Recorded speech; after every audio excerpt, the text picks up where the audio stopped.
시청자 여러분 안녕하십니까? 뉴스제이 시작합니다. 동대문구가 성북천 산책로에 타일 벽화를 조성했습니다. 마포구가 오는 6월 난지 한강공원에 반려동물 캠핑장을 개장합니다. 평창군이 2040 평창군 종합계획 수립 용역 최종 보고회를 진행했습니다. 경상북도가 온종일 완전돌봄 구축 및 추진을 위해 도내 6개 기관과 업무 협약을 체결했습니다. 제주도가 2024년 제주지방통합방위회의를 개최했습니다. 5.18 진상규명조사위원회가 오는 6월 최종 보고서 공개를 앞두고 의견 수렴을 하지 않는다는 시민단체의 반발에 결국 보고서 초안을 공개하기로 했습니다. 이달 말 초안을 시민단체에 보내 한 달 동안 의견을 받겠다고 밝혔는데 의견 수렴 기간이 너무 짧다는 지적이 나옵니다. 지난해 12월 말 4년간의 조사 활동을 마무리한 5.18 진상규명조사위원회. 31일까지 시민사회단체와 광주시 등 관계기관 의견을 받아 정부에 권고할 내용에 반영할 계획입니다. 하지만 의견 수렴 기간이 짧아 보고서 초안을 모두 검토하기에도 시간이 부족하다는 지적이 나옵니다. 5.18 진상조사위가 사실은 아무런 의견도 수렴하지 않으려 하면서도 그저 의견 수렴을 거친 듯한 껍데기뿐인 절차를 거쳤다는 알리바이만 남기려는 것은 아닌가.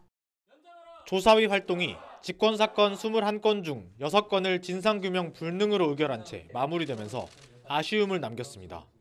발포 책임자 확인 등 핵심 사건에 대한 진상규명에 실패했고 기대를 모았던 청문회 개최도 없었습니다. 추후 보완을 위해서라도 전문가들의 의견을 권고사항에 충실히 반영해야 한다는 지적이 나오는 이유입니다. 정부는 6개월 뒤 권고 내용에 답할 의무가 있어 권고사항에 반영되면 실질적인 보완 조치를 이끌어낼 수 있습니다. 전문 연구자나 그동안에 진상규명 활동을 해왔던 단체의 의견을 적극적으로 들어야 되고요. 그래서 보완할 사항이 있으면은 보완도 충실히 하겠다. 이런 자세를 갖고 이후에 의견 수렴 과정을 거쳤으면 좋겠습니다. 조사위는 보고서 내용이 방대해 시간이 오래 걸렸고 오는 6월 말에는 최종 보고서를 제출해야 해 의견 수렴 기간을 더 늘리기 어렵다고 해명했습니다. 수도권 소식입니다. 동대문구가 구민들에게 쾌적한 보행 환경을 제공하기 위해 성북천 산책로에 타일 벽화를 조성했습니다. 구는 지난해 7월부터 12월까지 낡은 제방을 보강하고 도심 속 하천 환경을 개선하는 성북천 제방 환경 개선 사업을 추진했습니다.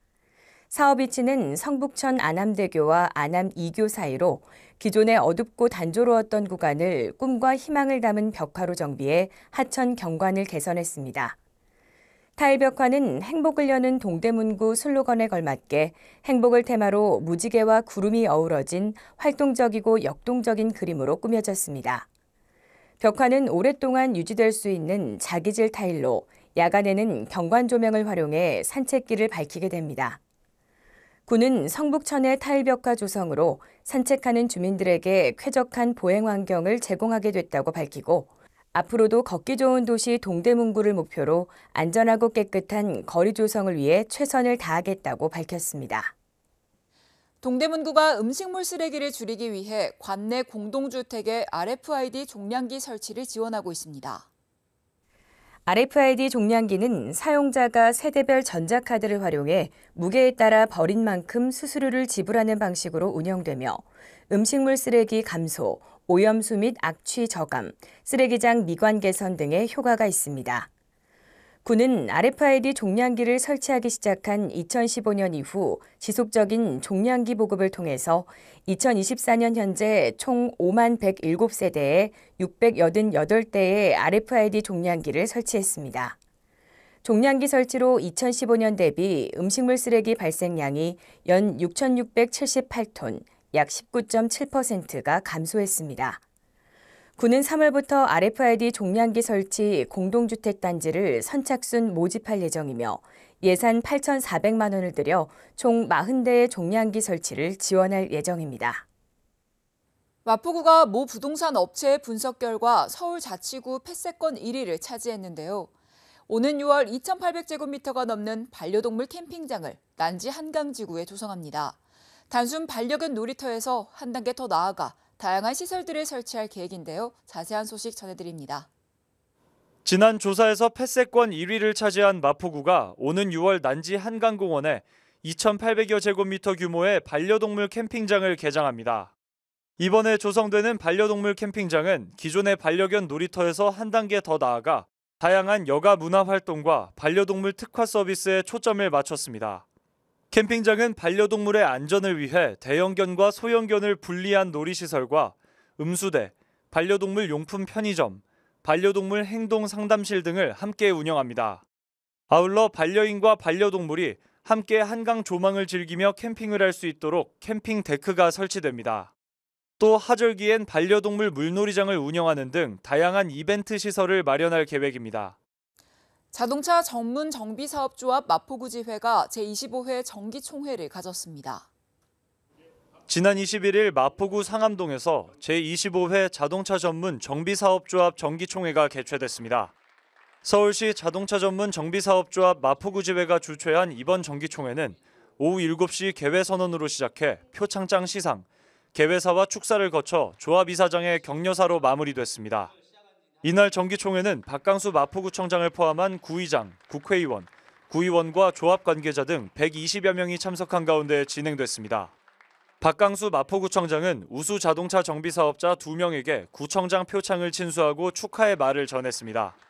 한편 자동차 전문 정비사업조합은 2012년부터 추석맞이 자동차 무상 점검을 진행하고 마음을 모은 성금을 전달하는 등 지역사회 발전에 힘쓰고 있습니다. 이어서 광역시 소식입니다. 대전 청년내일재단이 대전시청에서 대원 TNA로부터 1,000만 원의 장학기금을 기탁받았습니다. 이상욱 대원 TNA 대표는 평소 지역의 우수인재 발굴 육성 사업에 남다른 애정을 보이며 2022년에도 재단에 1,000만 원의 장학기금을 기탁했습니다. 대전 청년내일재단 이사장은 장학기금 기탁에 깊이 감사드린다며 대전의 미래를 이끌어갈 지역 인재 육성에 소중히 사용하겠다고 감사의 뜻을 표했습니다. 한편 대전 청년내일재단은 올해 8개 청년 지원 사업에 140억 원의 사업비를 편성했으며 926명의 장학생을 선발해 8억 1,300만 원의 장학금을 지급할 계획입니다. 계속해서 강원도 소식입니다. 강원특별자치도 영서권의 산불 예방과 신속 대응을 위한 산불 방지센터 영서분소가 개소식을 갖고 본격 운영에 들어갔습니다. 강릉에 있는 동해안 산불 방지센터에 이어 2월 23일 산불 방지센터 영서분소가 문을 열었습니다. 공급면에 위치한 영서분소는 도내 18개 시군 가운데 횡성, 춘천, 원주, 태백, 홍천 등 9개 시군을 담당하게 됩니다. 시군 파견 공무원 등 10여 명이 근무하며 영서 지역 산불 예방 활동을 펼치게 됩니다. 횡성군이 횡성읍 읍상4리, 읍상5리 266세대의 도시가스 보급을 확대 추진합니다. 군은 에너지 가격 상승으로 도시가스 공급 수요가 증가함에 따라 지난해 횡성읍 읍상6리 읍마택지와 입성리 대성병원 일원 총 286세대에 도시가스 공급관 설치를 지원한 바 있습니다. 횡성읍 읍상4리와 읍상5리는 2월 23일과 29일 주민설명회를 거쳐 도시가스사와 공급 계약을 체결하고 상반기 중 공급관 설치 공사에 들어갑니다. 군은 2025년 공급지역 선정을 위해 5월 31일까지 수요 신청을 받으며 신청이 많고 경제성이 높은 지역이 공급지역으로 선정됩니다.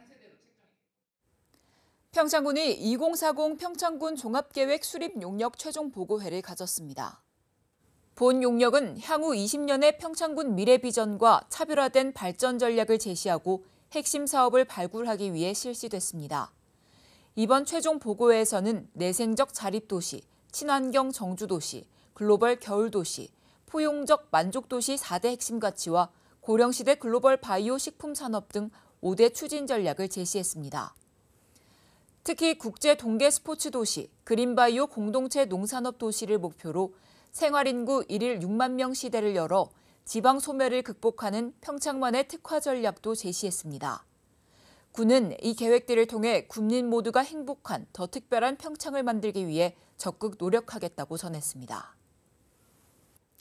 평창군 치매안심센터는 4월 26일까지 치매안심마을 주민들을 대상으로 매주 화요일과 목요일 치매 예방교실을 운영합니다. 이번 치매 예방교실 프로그램은 화요일 미탄면 평안 1, 2, 목요일에는 장평 1, 2에서 1시간씩 실시되며 지각, 인지, 수행기술 향상을 위한 작업 활동과 미술, 원예 등 체험활동 프로그램도 제공됩니다. 또한 모든 참여자를 대상으로 프로그램 전후 치매 선별 검사, 노인 우울 척도 검사를 실시해 유소견자에 대해 치매 안심센터와 연계하는 등 치매 예방을 위한 맞춤형 건강 상담도 이뤄집니다.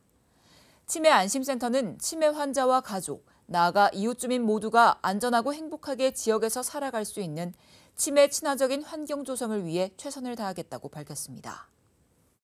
계속해서 충청도 소식입니다. 충북도가 청년이 살고 싶은 충북 실현을 비전으로 2024 충청북도 청년정책 시행계획을 수립하고 청년 친화 사업을 본격 시행합니다. 먼저 청년 일자리 지원 사업으로 취업준비생 구직활동 비용을 지원하며 우수기업 관계자 초청 토크 콘서트 자리를 마련합니다. 또한 청년 창업 우수기업 사업화 지원금 지원 등 청년의 취창업을 지원합니다. 아울러 청년 친화형 주거 지원, 청년에게 동등한 교육기회 제공, 일학습 병행, 청년 도전 지원 등의 사업을 추진할 계획입니다. 충청북도가 우수 바이오 제품 품질 인증제 운영에 따른 우수 바이오 제품 인증 신청을 받습니다. 우수 바이오 제품 품질 인증제는 충청북도에서 생산되는 바이오 제품 중 품질 및 안전 기준 등을 충족한 제품을 우수 바이오 제품으로 선정해 도지사 인증 마크를 부여하는 제도입니다. 신청 대상은 도내 소재 기업에서 생산된 바이오 제품 중 국가공인 인증기관으로부터 안전성과 관련된 검사 또는 기준에서 적합 판정을 받은 제품입니다. 도는 신청서 접수를 마감한 후 분야별 전문가로 심의위원회를 구성해 제품의 기술성, 경제성, 안전성 등을 종합적으로 검토 평가한 후 대상 업체를 선정할 계획이며 선정된 기업은 우수 바이오 제품 인증 마크를 인쇄해 부착할 수 있습니다. 보령시 농업기술센터가 미래농업 전문인력 양성을 위한 업무 협약식을 개최했습니다. 보령시 농업기술센터와 해전대학교 간 미래농업 전문인력 양성을 위한 업무 협약식을 개최했습니다. 이번 협약은 청창농 등 미래농업 전문인력에 대한 교육 및 자문 등을 위탁하고 보령 농업의 발전과 비전을 위한 전문기술 이전 등을 협력하기 위해 이루어졌습니다. 계속해서 경상도 소식입니다. 경상북도가 바이오 국가첨단 전략산업 특화단지 유치를 위한 공모 사업에 공동 대응하기 위해 포항, 안동과 상호 협약을 맺었습니다. 이날 협약식에는 이철우 경북도지사, 권기창 안동시장, 장상길 포항부시장 등이 참석했습니다. 경북도는 바이오 백신 분야 인적 물적 자원의 협력 체계를 구축하고 연구 및 기술 산업화 역량 등을 연계해 바이오 특화단지 공모에 나섭니다. 한편 안동은 국가첨단백신개발센터, 동물세포실증지원센터 등 백신 생산 지원 기반 시설을 보유하고 있습니다. 포항은 세포막 단백질 연구소와 바이오 미래기술혁신연구센터, 포항공과대학교 등 백신과 세포 유전자 치료제의 연구개발 시설 및 인력을 갖췄습니다.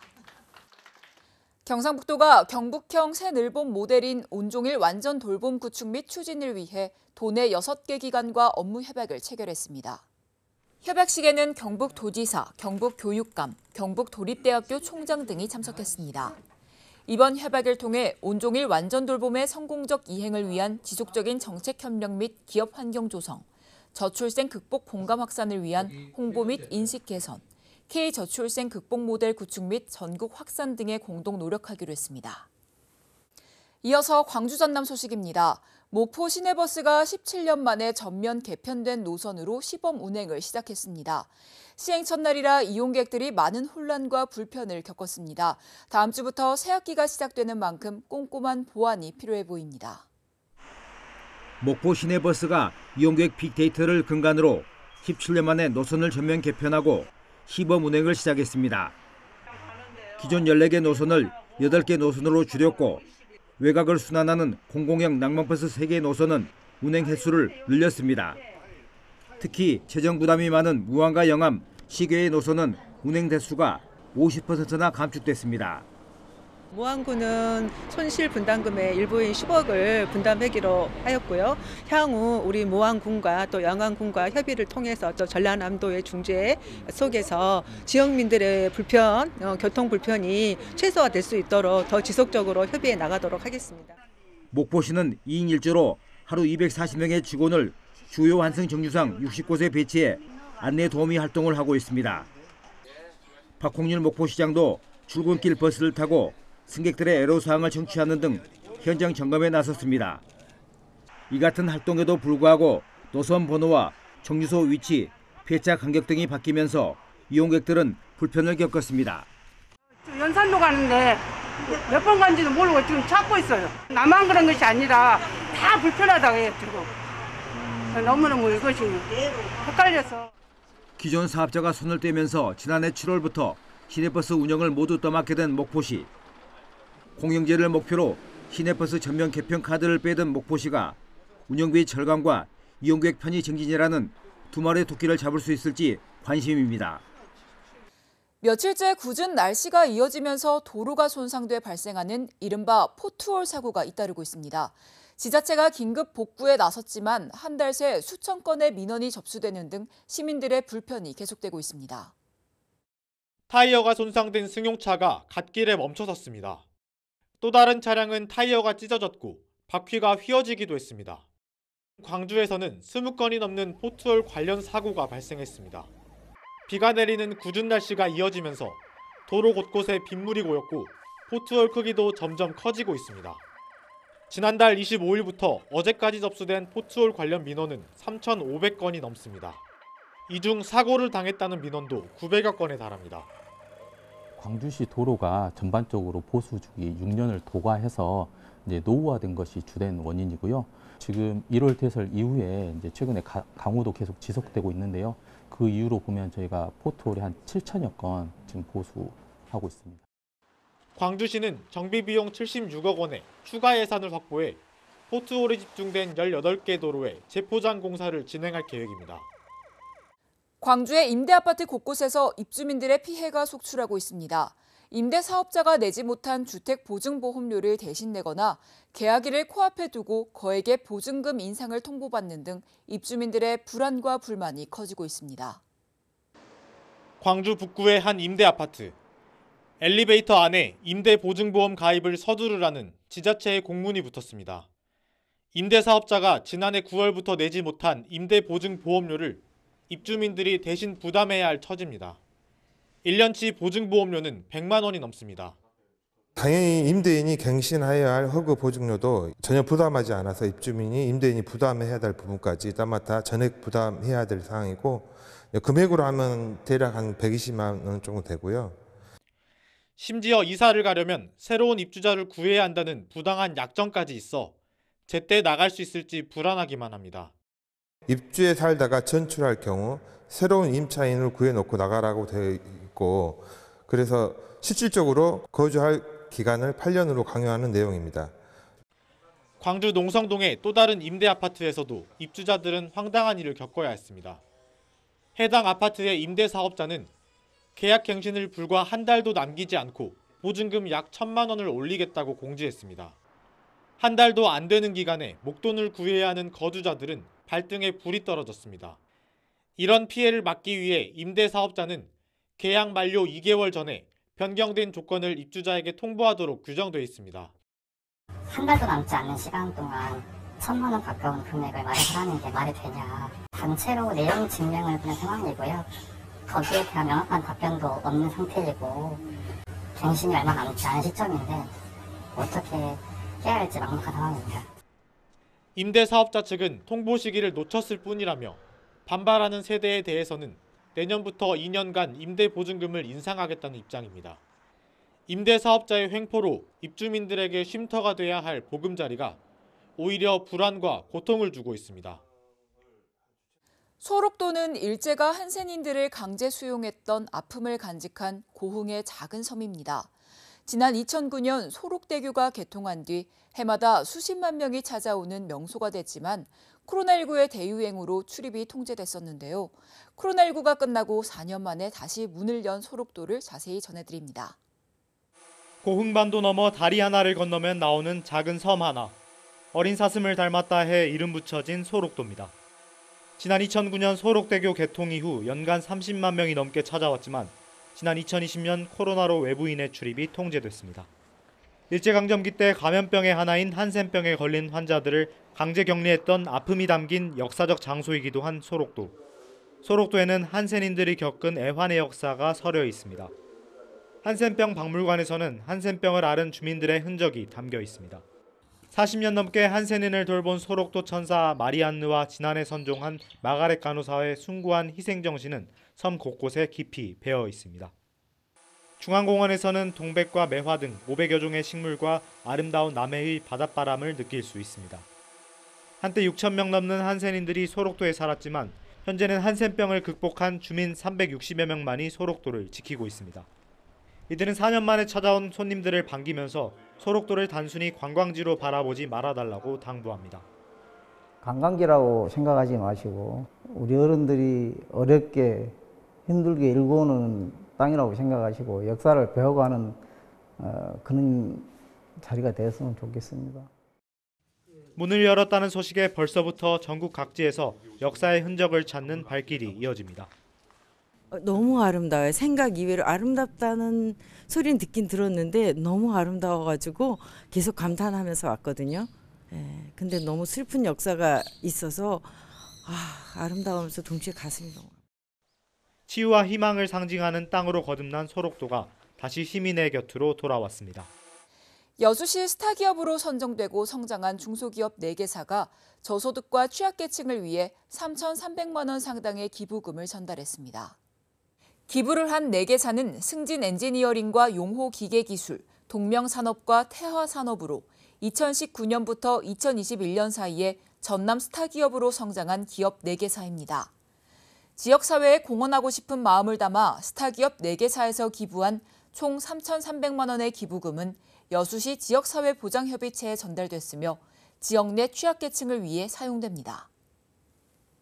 특별자치도 소식입니다. 제주도가 지역통합방위태세 확립과 도민보호대책 논의를 위해 2024년 제주지방통합방위회의를 개최했습니다. 이날 회의는 통합방위유공자 표창 수여식을 시작으로 북한 정세 및 신안보 위협 보고, 통합방위태세 평가 및 추진계획 보고 등의 순으로 진행됐습니다. 특히 북한의 새로운 안보 위협 요소를 공유하며 효과적인 대응 방안을 마련하기 위한 의견도 교환했습니다. 아울러 기관별 통합방위태세 추진계획 발표와 훈련 상황 등을 공유하고 유관기관 간 유기적인 협조체계 유지 방안을 발표하는 등 지역 통합방위태세 확립을 위한 결의도 다졌습니다.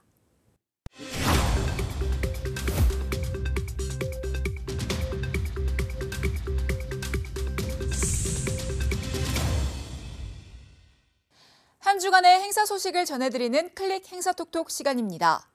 오는 3월 진안고원 운장산 고로쇠 축제에서 우수한 품질의 고로쇠 수액을 만나볼 수 있습니다. 3월 9일부터 10일까지 진안 운일한반 일원 3거 광장에서 진안고원 운장산 고로쇠 축제를 개최합니다. 해발 600m 이상의 청정지역 운장산 자락에서 까다로운 기후 조건을 토대로 2월에서 3월 사이 짧은 기간에만 채취하는 고로쇠 수액은 칼륨, 마그네슘, 칼슘 등 많은 무기 성분이 포함되어 있는데요. 1년 중 이 시기에만 맛볼 수 있는 자연 음료인 진안고원 운장산 고로쇠를 다가오는 축제에서 만나보시기 바랍니다. 날씨가 포근하고 꽃이 만개하는 봄은 기온이 급격하게 변화해 각종 질병에 취약한 시기입니다. 계절이 바뀌는 환절기에는 건조하고 또 일교차가 커 면역력이 약해지기 때문인데요. 면역력을 높이기 위해서는 가벼운 운동이 필수이며 봄 제철 음식을 섭취하면 도움이 됩니다. 단백질이 많고 칼슘이 풍부한 두릅, 타우린이 풍부한 쭈꾸미, 안토시아닌이 풍부한 딸기 등 영양소가 많은 음식을 섭취하며 건강한 봄 보내시기 바랍니다. 뉴스 마칩니다. 함께해 주신 여러분 고맙습니다.